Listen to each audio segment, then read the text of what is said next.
That night, a group showed up at the White House, including Sidney Powell, retired Lieutenant General Michael Flynn, and former Overstock.com CEO Patrick Byrne. After gaining access to the building from a junior White House staffer, the group made their way to the Oval Office. They were able to speak with the president by himself for some time until White House officials learned of the meeting.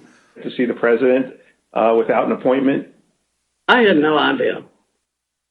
In fact, you did get to see the president without an appointment. We did. How much time did you have alone with the president? And I say alone, you had other people with you, but right from his aides before the crowd came running? Probably no more than 10 or 15 minutes. Was in that... I bet Pat Cipollone set a new land speed record. I got a call either from Molly or Hirschman that I need to get to the Oval Office. I opened the door and I walked in. I saw General Flynn. I saw Sidney Powell sitting there.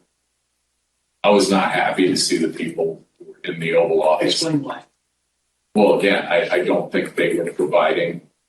Well, first of all, the Overstock person, I've never knew who this guy was. Actually, the first thing I did, I walked in, I looked at him, and I said, "Who are you?" And he told me. I don't think any of these people were providing the president with good advice.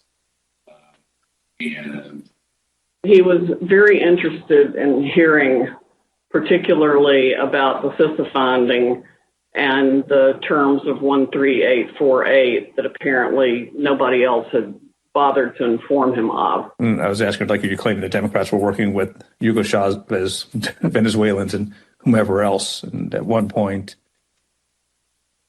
General Flynn took out a diagram that supposedly showed IP addresses all over the world, and who was communicating with whom via the machines, and some comment about like Nest thermostats being hooked up to the internet. You mean tense? Oh, yeah. It was not a casual meeting. Explain. I mean, at times there were people shouting at each other, hurling insults at each other. It wasn't just sort of people sitting around on a couch, like chit-chatting. Do you recall whether he raised to... The three of them were really sort of forcefully attacking me verbally. Derek, and we were pushing back, and we were asking one simple question as a general matter. Where is the evidence? So, what response did you get when you asked Ms. Powell and her colleagues, where's the a variety of responses based on my current recollection, including, Derek and I both challenged what she was saying. And she says, well, the judges are corrupt. And I was like, everyone?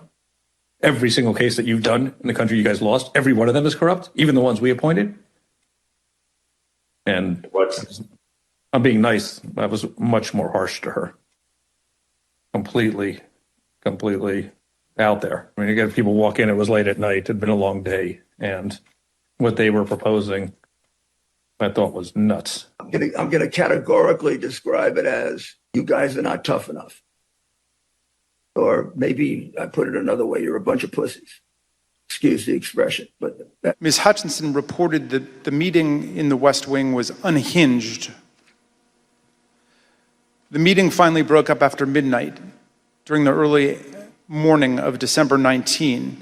Cassidy Hutchinson captured the moment of Mark Meadows escorting Rudy Giuliani off the White House grounds to, quote, make sure he didn't wander back into the mansion. Not long after Sidney Powell, General Flynn, and Rudy Giuliani left the White House in the early hours of the morning, President Trump turned away from both his outside advisors' most outlandish and unworkable schemes and his White House counsel's advice to swallow hard and accept the reality of his loss. Instead, Donald Trump issued a tweet that would galvanize his followers, unleash a political firestorm, and change the course of our history as a country. Trump's purpose was to mobilize a crowd.